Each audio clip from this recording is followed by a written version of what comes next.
You are listening to Veggie Doctor Radio, and this is episode number 172.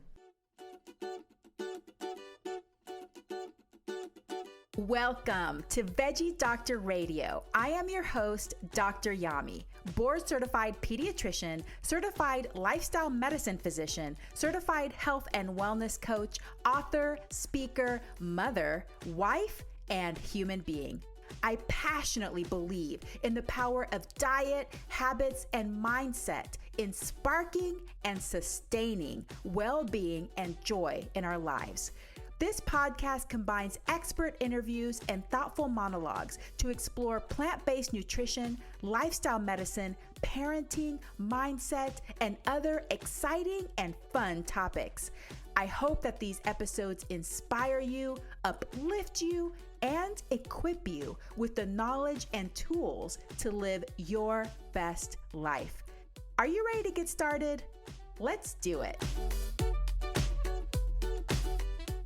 Welcome back, veggie lovers, to part 2 of answering the question, can vegans practice intuitive eating? If you haven't listened to episode 171, it's a prerequisite for this episode, and it's almost 50 minutes long. So you may want to go back and listen to episode number 171, which I read the question of one of my newsletter subscribers about whether vegans can practice intuitive eating. My response is yes, absolutely, vegans can practice intuitive eating, but intuitive eating is often misunderstood. I explained intuitive eating in the first episode, or episode number 171. Many people don't practice intuitive eating secondary to diet culture. I explained that in episode 171. And vegans and omnivores benefit from nutrition knowledge. I explained that in episode 1. Now, in this episode, I am going to talk about veganism specifically, because episode number 171 can definitely be applied to anybody, regardless of their way of eating. And this episode, I'm going to talk more about veganism and some of the ideas and thoughts we have related to veganism, disordered eating, and such. So first, let us define veganism. Actually, before I define veganism, I forgot to say one thing. Sorry to interrupt my own flow and train of thought, but Veggie Doctor Radio is turning 4 years old in 2 days, September the 7th. Yay! So please clap for me. Share these episodes, share the podcast.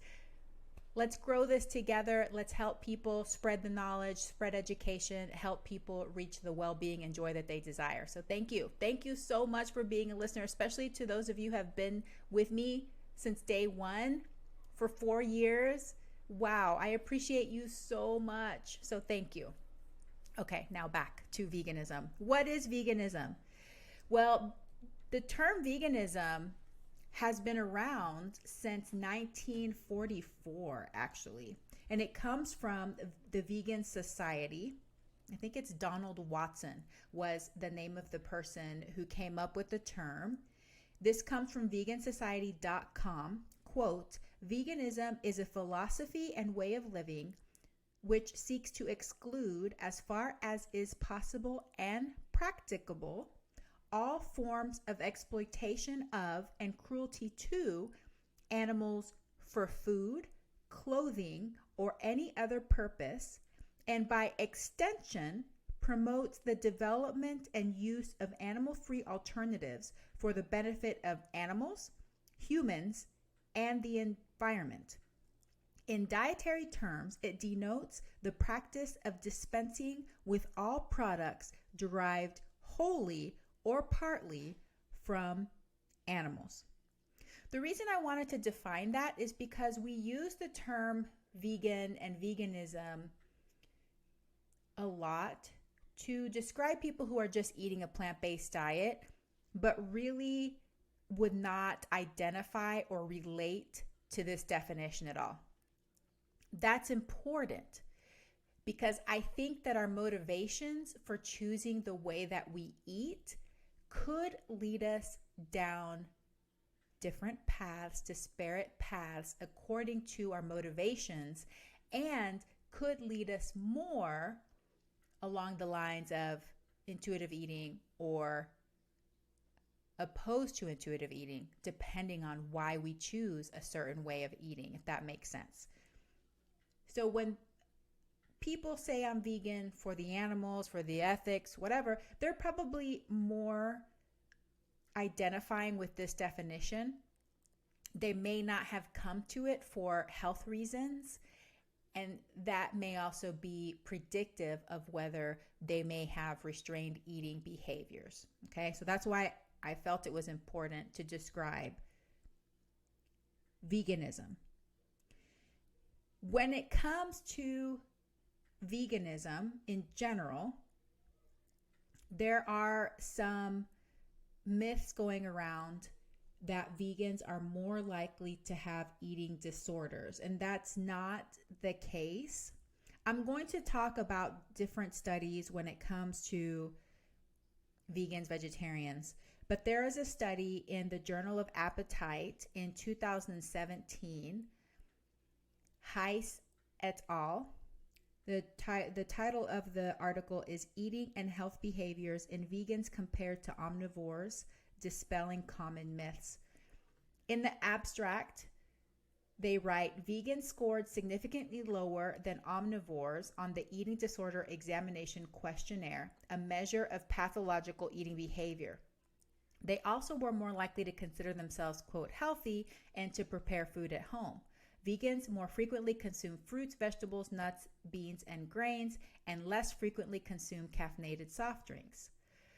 Taken together, findings suggest that ultimately vegans do not differ much from omnivores in their eating attitudes and behaviors, and when they do, differences indicate slightly healthier attitudes and behaviors towards food. Similarly, vegans closely resembled omnivores in non-eating related health behaviors.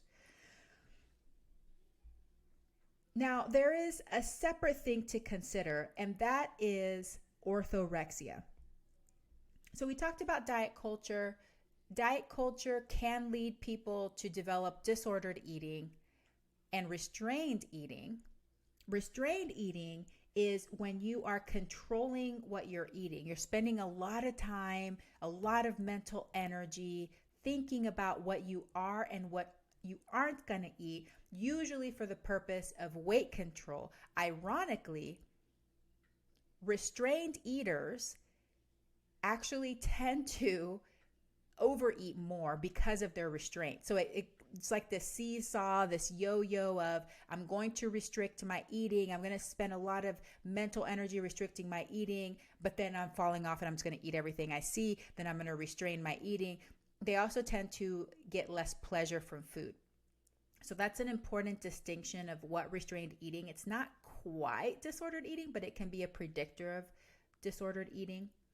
And from this journal article that was published in Nutrients in 2020, entitled Restrained Eating and Vegan, Vegetarian, Omnivore Dietary Intakes by Anna Bryetk-Matera, there's a quote that I wanted to read to you about what restrained eating is. Quote, cognitive restraint is defined as the mental effort applied to modify eating behaviors in order to maintain a restrictive dietary pattern.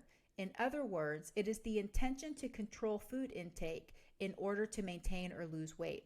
Previous studies focusing on differences between vegetarians and omnivores have shown inconsistent results. Several studies have suggested higher cognitive restraint scores in vegetarians. Others have found evidence for higher cognitive scores in non-vegetarians, and others have found no differences between the two groups for this construct.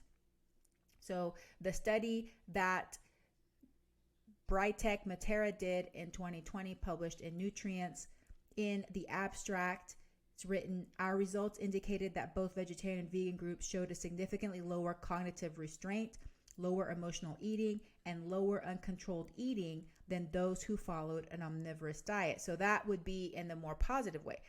Less restraint, less emotional eating, less uncontrolled eating. So less of this binge restrict cycle. They go on to say in the abstract, feeling positively about healthy eating predicted cognitive restraint among vegetarians, problems associated with healthy eating, and feeling positively about healthy eating predicted cognitive restraint among individuals following an omnivorous diet. There is something called orthorexia. It is not yet an official name of an eating disorder. So it's not officially spelled out in the diagnostic manual, statistic manual for mental disorders. But it can cause a lot of pain and suffering for people when it becomes, so amplified to the point that it's interfering with life. So what is orthorexia? This is from nationaleatingdisorders.org. Quote, the term orthorexia was coined in 1998 and means an obsession with proper or healthful eating. Although being aware of and concerned with the nutritional quality of the food you eat isn't a problem in and of itself, people with orthorexia become so fixated and so-called healthy eating that they actually damage their own well-being. Like anorexia, orthorexia involves restriction of the amount and variety of foods eaten, making malnutrition likely. That's the end of the quote. So orthorexia, the key distinction between orthorexia and other forms of eating disorders and disordered eating is that orthorexia does not have to be tied to weight at all. The person experiencing orthorexia may not be worried about their weight. They are just concerned about the purity of their eating, or they may even be fearful of eating foods that aren't pure or healthy that might hurt them and damage them.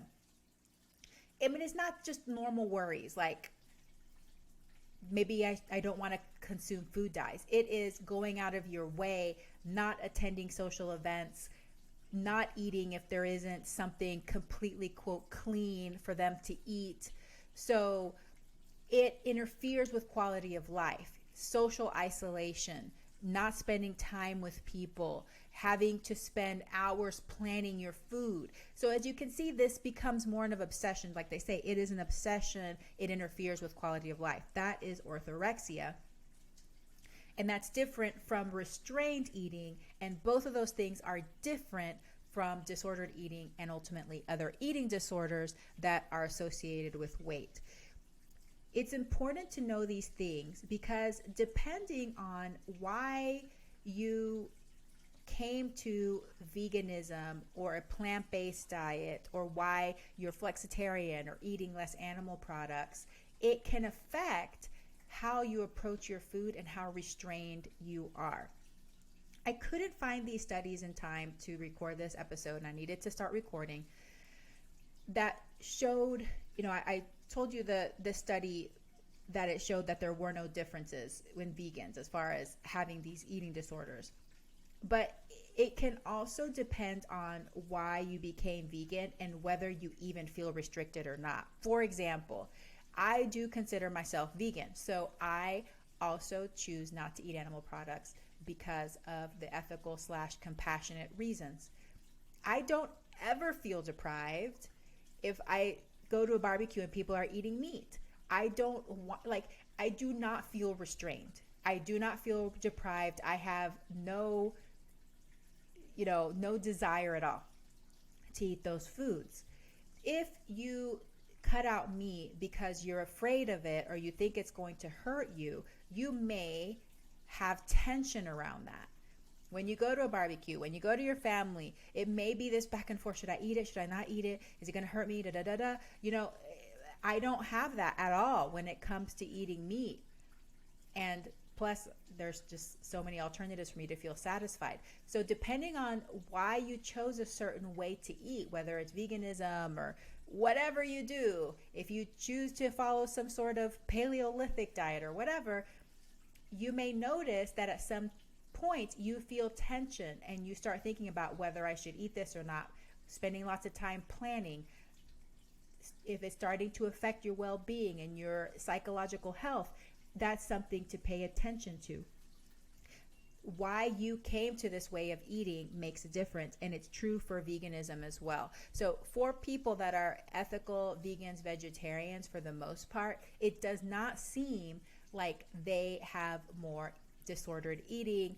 They are not concerned about weight per se. They didn't come to it for that. Now they may be, but they didn't come to that way of eating for the weight. If you came to veganism, vegetarianism, plant-based nutrition, whatever way you're eating, because you thought that it would help you lose weight, that can become a problem. That can affect what choices you make, and ultimately it can interfere with intuitive eating. So that's why I feel that vegans can be intuitive eaters, but a lot of us, whether we're vegan or omnivorous or whatever, are not intuitive eaters. Go back to episode 171 so that you can learn more about intuitive eating and what it is. But I think all of us can move towards it. But the first thing, in order to practice intuitive eating, the first requirement, absolute requirement, is you have to stop trying to lose weight. You have to separate the size of your body and weight loss with your food choices. That is the first step. Now, your body size may or may not change throughout your journey depending on how you approach food, but if you're focused on weight loss, it takes you away from that mindfulness, from that ability to tune into your body, if that is your goal. And now for a very important message. Hey mama, if you are feeling frustrated about mealtime battles, worried that your child isn't eating enough or eating enough vegetables, afraid that your child is going to get some awful deficiency or disease because of the lack of diversity in their diet, I wrote a book that might be for you. A Parent's Guide to Intuitive Eating, How to Raise Kids Who Love to Eat Healthy is available in paperback, ebook, and audiobook through all major online booksellers. Did you know that most children are born with the innate ability to eat the appropriate amount of food to satisfy their hunger and support appropriate growth? Despite this, parents are still anxious and confused about how much and what to feed their children. In addition, many children are labeled as picky eaters or develop behaviors such as hiding and sneaking food. There's also a growing epidemic of dieting behaviors and eating disorders beginning at alarmingly young ages. In my book, you'll learn the 5 pillars of healthy eating, how to apply intuitive eating through all the stages of development, lifestyle habits that support healthy eating and body image, troubleshooting and problem solving for picky eaters, overeating, and dieting behaviors, how to create and foster a healthy body image in your children, how exploring your own body image and relationship with food will help raise an intuitive eater, and what foods to offer your child at different stages of development. A Parent's Guide to Intuitive Eating, How to Raise Kids Who Love to Eat Healthy, available in paperback, ebook, and audiobook through all major online booksellers. Are you ready for a fresh approach to feeding your child? For more information, visit dryami.com/book. And now, back to the episode.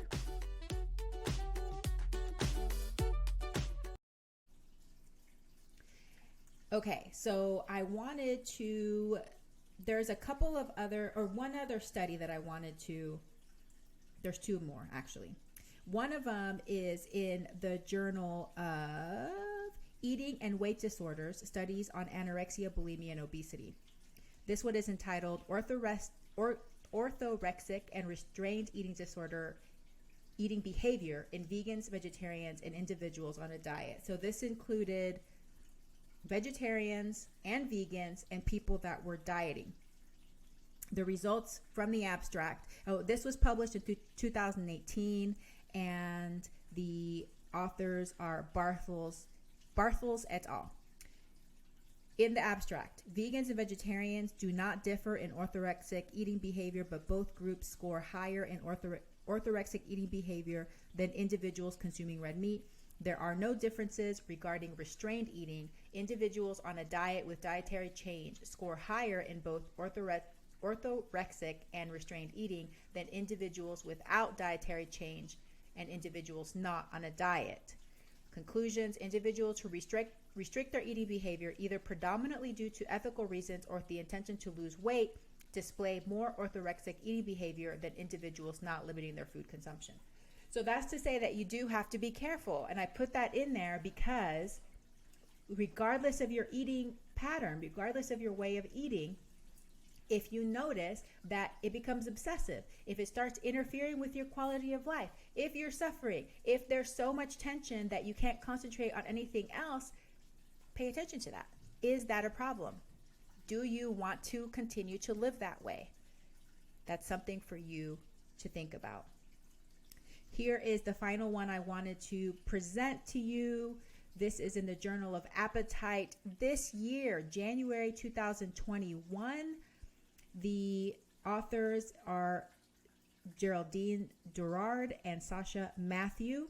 The title is Vegetarian and Omnivorous Diets, a cross-sectional study of motivation, eating disorders, and body shape perception. So this did not include vegans. It included vegetarians.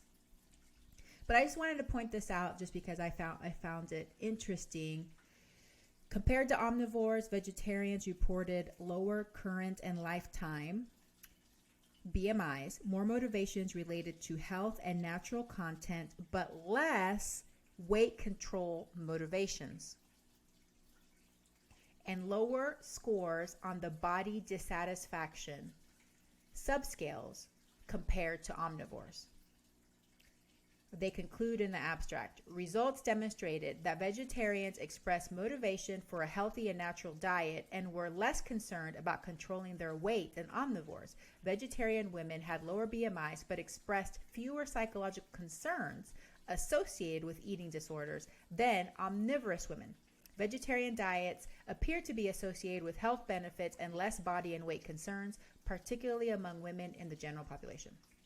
Okay, so for the most part, just because you're vegetarian, just because you're vegan, it seems to me that it does not predict having an eating disorder or restrained eating, but you can have it regardless if you're omnivorous, vegetarian, vegan, whatever. So that's something for you to determine. Are you experiencing that?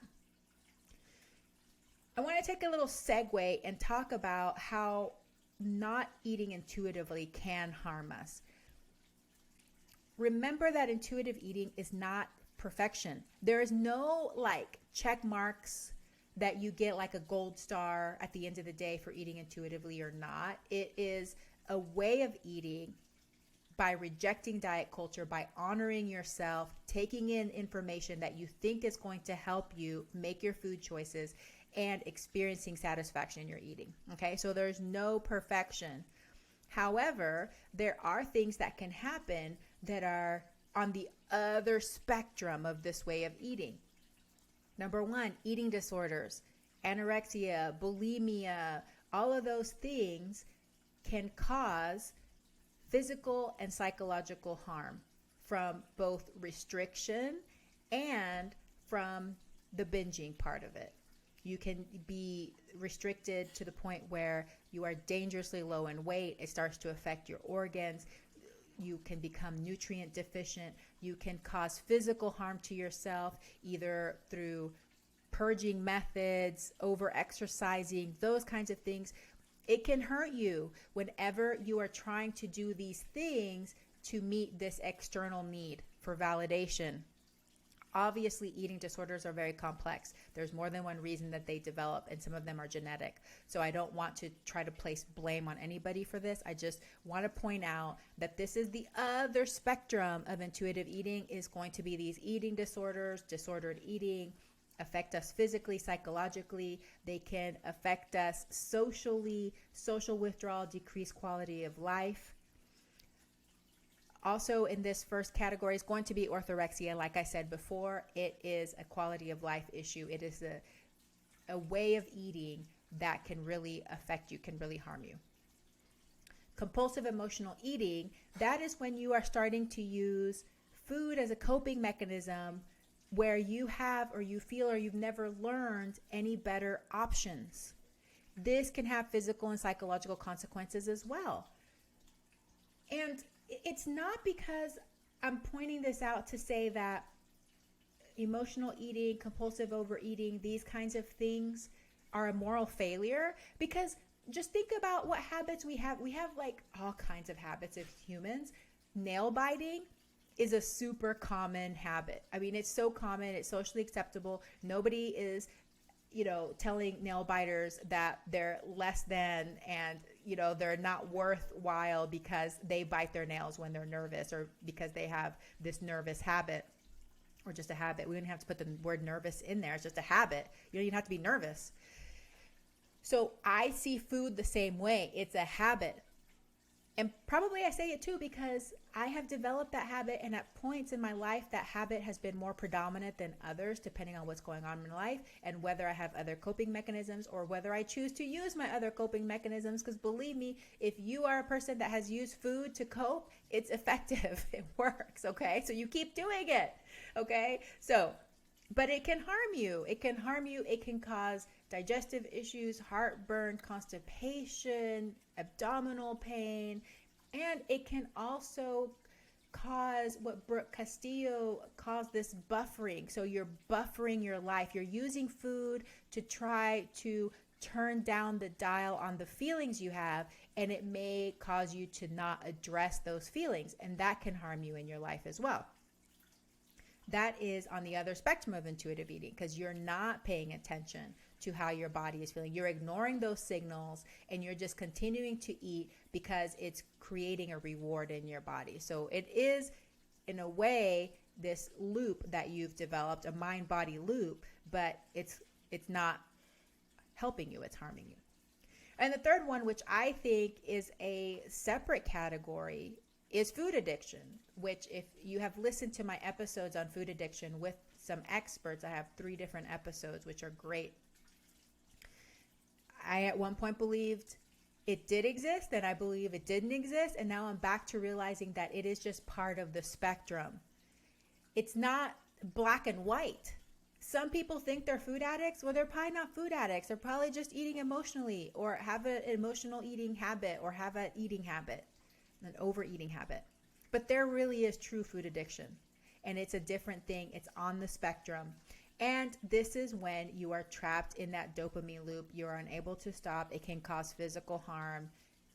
And this is even just apart from weight. I don't want to focus on weight because this can cause significant distress. Just like you're addicted to anything else that you want to stop. Any other drug, any other addictive behavior, same thing. So those are ways that non-intuitively eating, the other spectrum of intuitive eating, can harm us and cause problems for us physically, psychologically, social connections, those kinds of things.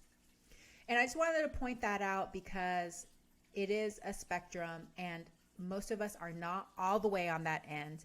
Maybe we haven't started to mindfully practice intuitive eating. So we're probably in the middle somewhere, trapped in diet culture, bouncing back and forth, but it's a wide spectrum. So here is where I want to end this episode. Can vegans practice intuitive eating? Yes, anybody can practice intuitive eating, whether you're vegan or not. But ultimately, intuitive eating is about trusting yourself to care for your body in a way that honors both your physical and mental well-being. It is not a plan or a diet, and it is not about perfection.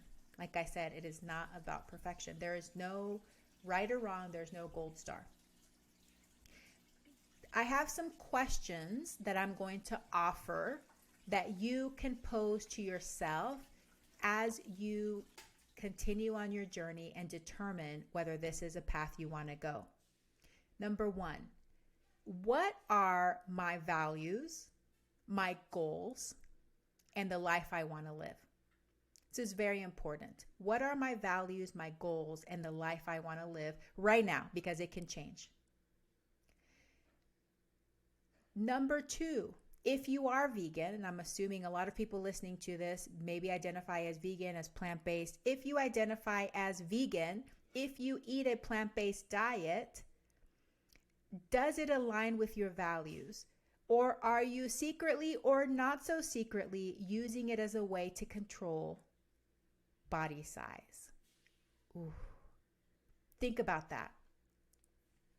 Does your way of eating, veganism, plant-based nutrition, is it aligning with your values? Is it aligning with your goals, the life you want to live, or are you using it as a weight control method? And I'm not saying it's bad if you are using it as a weight control method, but you need to understand if you are using it as a weight control method and it's causing suffering for you, maybe that is not really aligning with the values and the well-being you want to have in your life. And like I said in the last episode, not everybody who restrains their eating is suffering.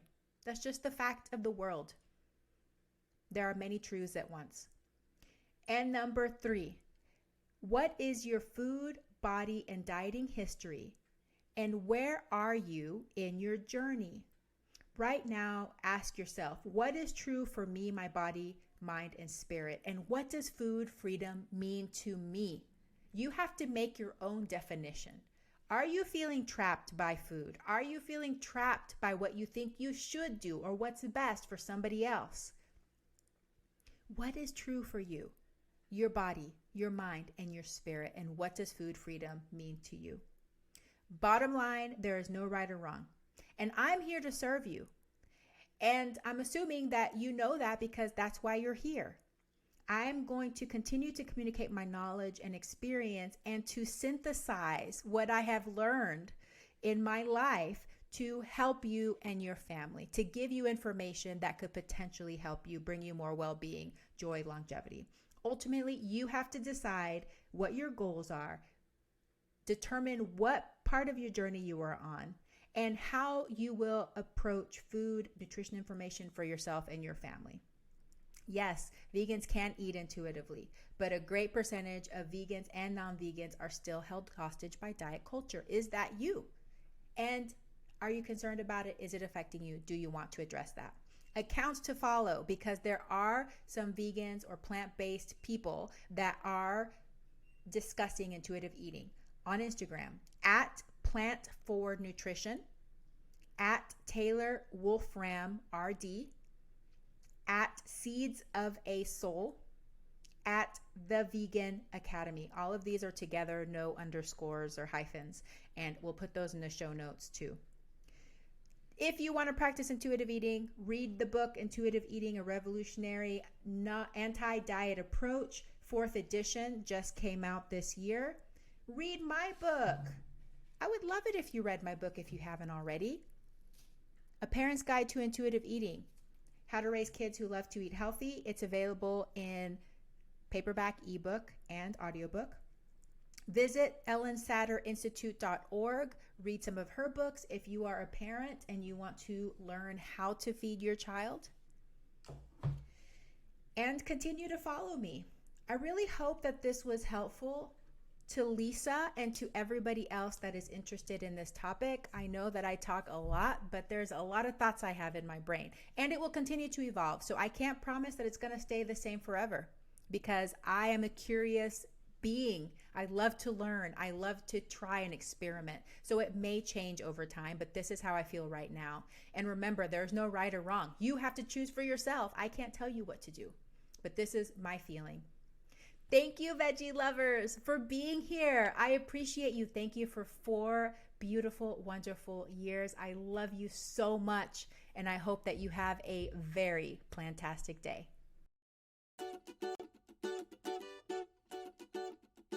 Hey, veggie lover. I hope that you loved today's episode. Will you take a second and do me a huge favor?